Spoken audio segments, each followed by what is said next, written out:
संत जनाबाई यांच्या जीवनावर आधारित रिंगण या अंकाचं प्रकाशन पुण्यातल्या विठ्ठल मंदिरात झालं। या अंकाचे संपादक सचिन परब आणि त्यांच्या टीमशी बातचीत केली आमचे प्रतिनिधी देवेंद्र कोल्हटकर यांनी।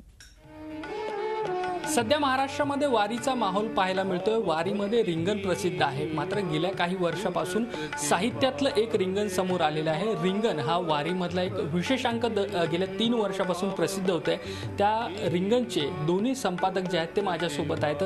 सर, यंदाचा जो विशेषांक आहे तो संत जनाबाईंवरती आहे। कशा पद्धतीने तुम्ही हा सगळा शब्दरूपामध्ये तयार केलेला आहे, काय सांगाल त्याबद्दल? खरं तर असं आहे की संत साहित्य हा जो प्रकार आहे, म्हणजे आपण जे बोलतो, आपण जे चालतो, आमची अशी भावना आहे किंवा आमचा ठाम विश्वास असा आहे, ह्या सगळ्यावर आपण जे बोलतो चालतो याच्यावर संतांचा प्रभाव, हा संतांचा जो प्रभाव आहे, म्हणजे संतांनी आपली जी वाणी घडवली, संतांनी आपले जे शब्द घडवले, त्याचं आपण पुनरुज्जीवन करावं किंवा त्याला पुन्हा झळाळी द्यावी, उजाळा द्यावा असं आम्हाला वाटलं। म्हणजे कदाचित हे संत साहित्य मागं पडतंय का, हे रोजच्या जगण्याशी नातं सांगणारं आहे, तर हे संत साहित्य आपण पुन्हा नव्याने मांडावं। तुम्हाला हे यावेळी सांगायला अत्यंत आनंद वाटतो की आम्ही वेगवेगळ्या लोकांकडे लिहून घेतो। त्याच्यातले जे तरुण लोक आहेत त्यांनी इतकं सुंदर साध्या सोप्या पद्धतीने ते लिहिलेलं आहे, इतकं प्रभावी लिहिलेलं आहे। म्हणजे मला आवर्जून सांगा वाटतं, शर्मिष्ठा भोसले नावाची एक युवती आहे, तिने इतकं सुंदर मराठवाडी जे शब्द आहेत अस्सल, त्याचा किती छान गोफ विणता येतो एक रिपोर्टाज करताना, असं हे केलंय। प्रशांत जाधव असेल, निलेश बने असेल, हे तरुण पत्रकार मित्र आहेत, इतक्या सुंदर सोप्या शब्दामध्ये ते सांगतायत आपल्याला संतांचे विचार समजावून।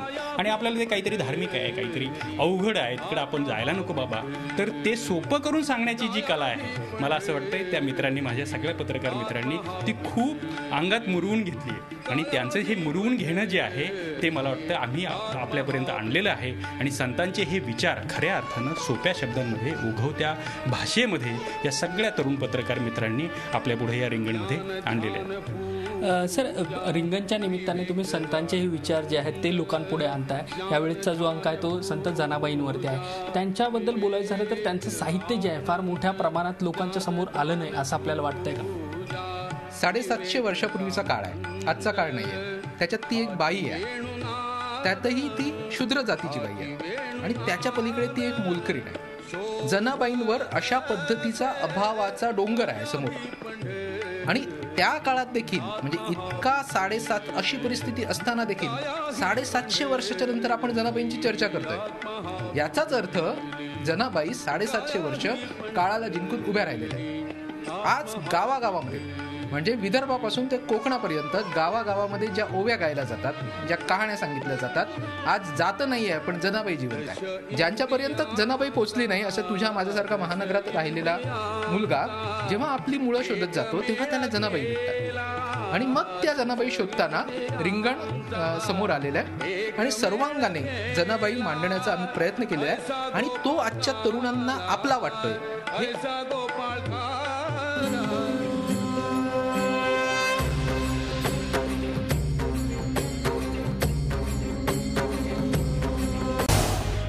झी 24 तास रहा एक पाऊल पुढे।